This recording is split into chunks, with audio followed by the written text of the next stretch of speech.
October, the month of kissing girls and silent dinners.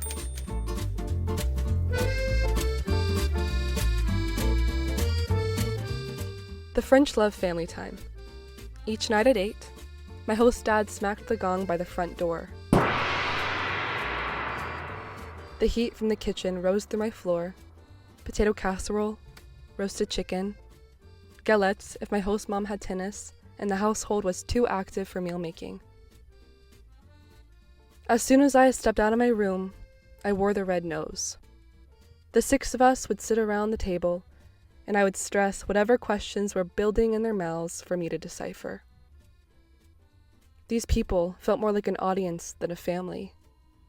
But they made me food, gave me kindness, asked about my day, and all I could do was let their words fold through one ear and fall out the other. I listened, but that meant nothing. Dinner was the most difficult time, and I felt horrible for wishing it away. I drank my water so I wouldn't cry. By the time I handed out my good nights, my bonnes nuits, my brain was too full of scattered French to fall asleep. October held the restless nights. I would FaceTime my little sister Josie, tell her about my day, ask about hers. She was still all teeth. Only a month had gone by, yet I recognized all the parts of her I left the States not knowing.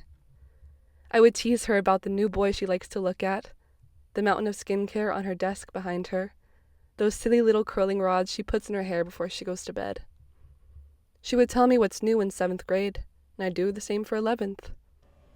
I explained how I rode with the hundreds on the metro, and my new love for walking. But I never told her about the 2 minutes waiting for the metro after arriving at the station each morning, or the way I stared at my reflection in the glass, hating how I could carry myself as if I never left her. She had just finished her first musical, performed with a theater company I joined at her age. This was the first thing I missed.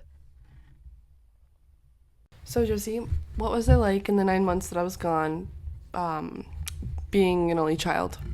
It was lonely most of the time, and it would have been really fun if Lainey was there, but she wasn't. Is it okay that I left for 9 months? Like, how did you feel?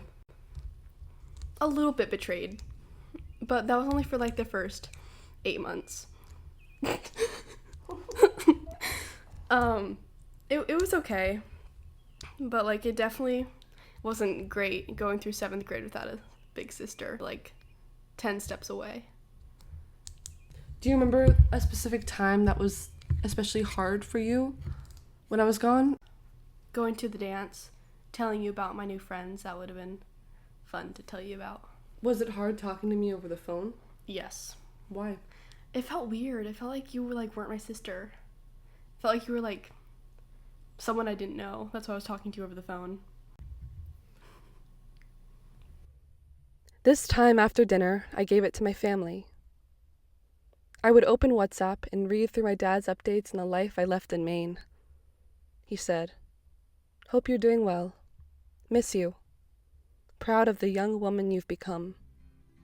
Grandma's house dodged the hurricane, and she picked up the cane again, and although things are bad, she's still making it to the party. Your sister was great in the musical last night, and it felt so strange not saving you a seat.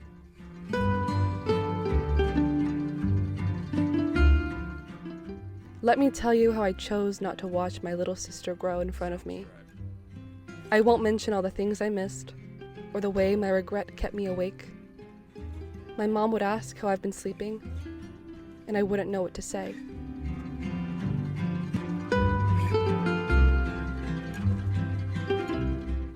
I would call my older brother Benjamin to hear about college. He knew how sharp distance can feel. He was the one I trusted, telling all my bad decisions to. There was a day in October that my parents don't know about. The first lunch break with Esme. We shared 4th period, and during one class, I made her laugh. I messaged her that night. Esme, we need to hang out. You're so freaking fun. That Friday, we spent lunch break at Crackhead Corner, but we stuck to the cigarettes.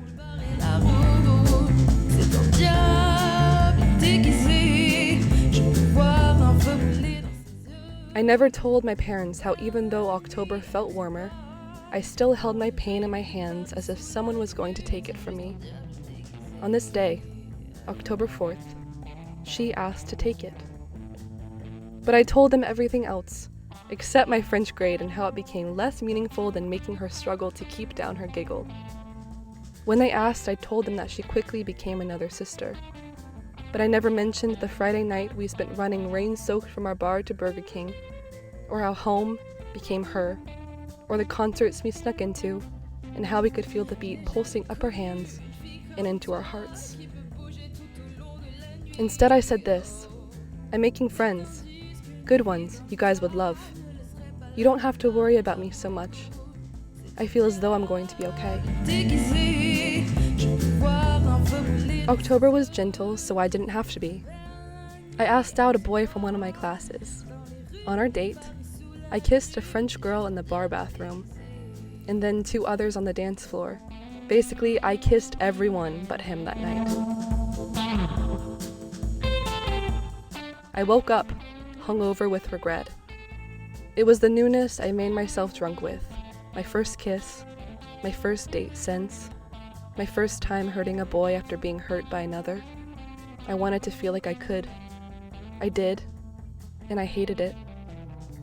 I apologized the next morning, and he kept me at a distance. I was jealous of his ability to do that.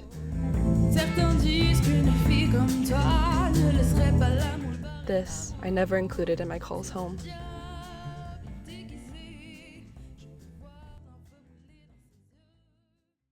For Halloween, I lived in the party house. I'd gotten close with a few girls from school, and Elisa wanted to get to know them in costume. By 8 p.m., I transformed into some version of Michael Myers, an Amazon costume about 50 euros too many, consisting of an extra-large blue jumpsuit and a mask I couldn't see in. I wore more plastic than I cared to mention, and that night the French hated to see me coming.